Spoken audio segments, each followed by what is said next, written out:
America के इन प्रयासों का असर भी दिखा। इसका नतीजा यह हुआ कि चीन और रूस ने अमेरिका को ज्वाइंट मिलिट्री ऑपरेशन का डर दिखाना शुरू किया।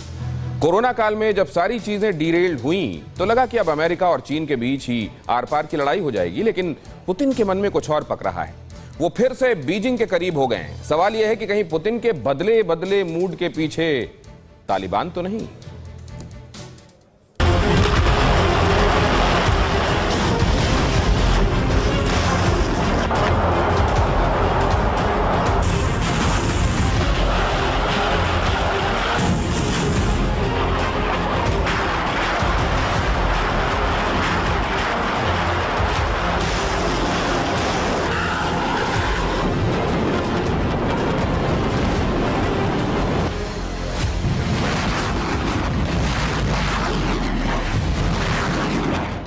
अमेरिका को सुपर पावर का टैग हासिल है।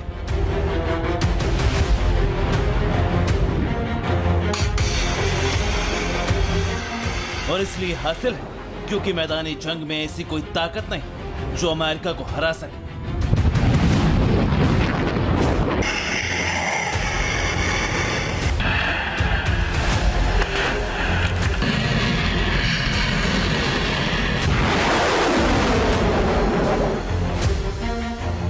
लेकिन अगर रूस और चीन एक साथ आ जाए, एक साथ मिलकर अमेरिका पर अटैक करें, तो सारा समीकरण ध्वस्त हो जाएगा।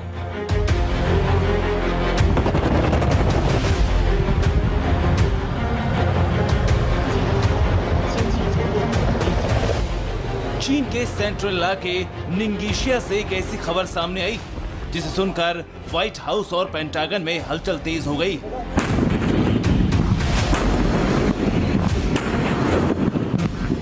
अमेरिका समझ नहीं पा रहा कि आखिर उसके दो दुश्मन मिलकर कौन सा प्लान बना रहे हैं। कहीं तैयारियां वॉशिंगटन पर चढ़ाई की तो नहीं?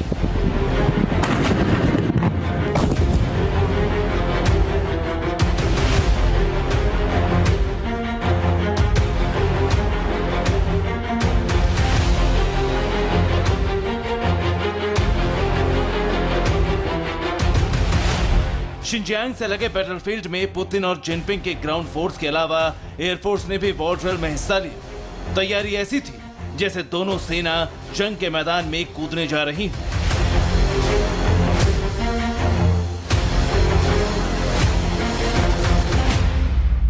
जब पूरे एशिया का फोकस अफगानिस्तान को तालिबान से बचाने पर होना चाहिए, तब चीन और रूस इस मुश्किल हालात में युद्धाभ्यास में मशगूल हैं। तो क्या यह तैयारी अमेरिका के लिए है?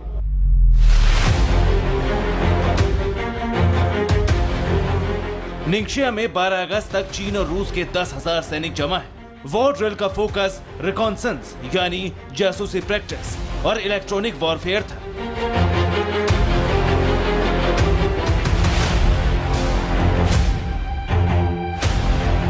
इस वक्त तालिबान के नेताओं से मॉस्को और बीजिंग दोनों की नजदीकियां परवान चढ़ रही हैं।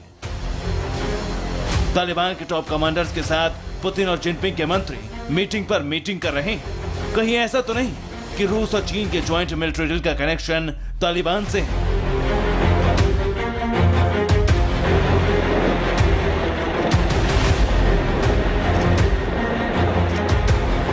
रशिया और चाइना का जो संयुक्त 5 दिवसीय युद्ध अभ्यास चल रहा है, उस रीजन का कुछ हिस्सा जिनजियांग के बॉर्डर पर है और जिनजियांग के बॉर्डर का करीब 50 किलोमीटर से भी ज्यादा हिस्सा अफगानिस्तान के बॉर्डर पर है।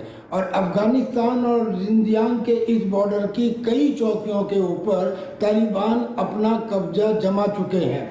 लिहाजा चाइना की ये चिंता है कि कहीं ये तालिबान दोबारा से उइगर मुसलमानों को उकसाने का काम न करें। और यही कारण एक हो सकता है रशिया और चाइना के इस संयुक्त युद्ध अभ्यास का।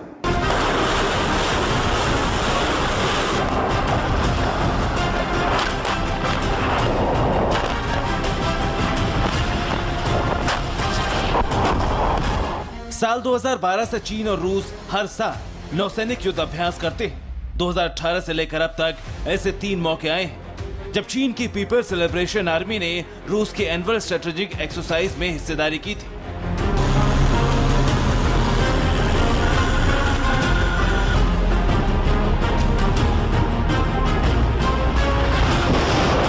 जब से यह पता चला है कि कोरोना की साजिश के पीछे चीन का हाथ है, तब से अमेरिका ने चीन की ग्लोबल चार्जशीट दाखिल कर दी है। मेकांग नदी, ताइवान, ईस्ट चाइना सी, साउथ चाइना सी, तिब्बत और उइगरों के मुद्दे को लेकर अमेरिका लगातार चीन पर दबाव बना रहा है।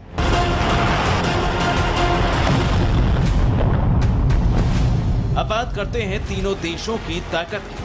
चीन, अमेरिका और रूस, ये तीनों ही परमाणु संपन्न देश हैं। रूस और अमेरिका के पास तो एटम बम का बहुत बड़ा जखीरा है।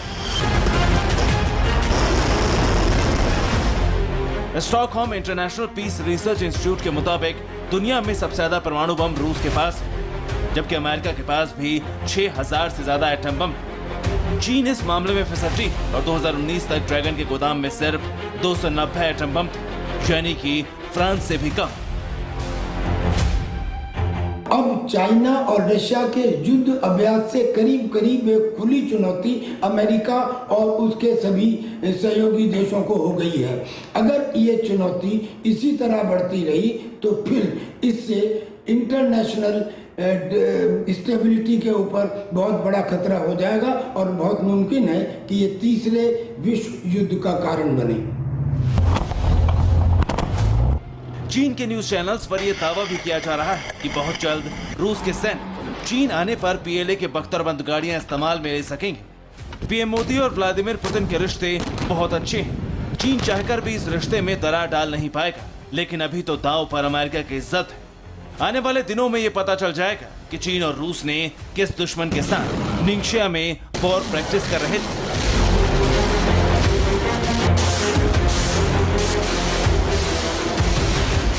Bureau report, TV9 Bharatvarsh.